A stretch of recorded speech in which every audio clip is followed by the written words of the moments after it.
एही पवित्र मंत्रटी निश्चय शुणन्तु। फल सुख समृद्धि स्वास्थ्य और परिवार रे स्नेह श्रद्धा बढ़े। प्रति सोमवार पूजा करी एही मंत्र को 11 थर जप करंतु।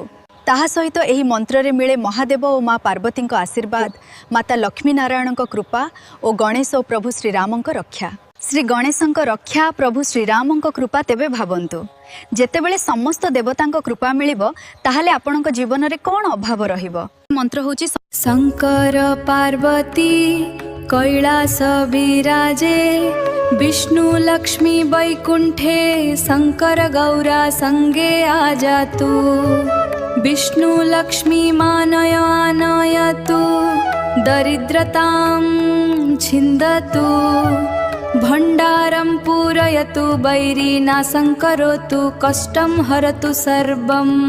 वक्रतुण्डस्य आह्वानं रामचन्द्रस्य आह्वानम्। एही मंत्र गुप्त हेले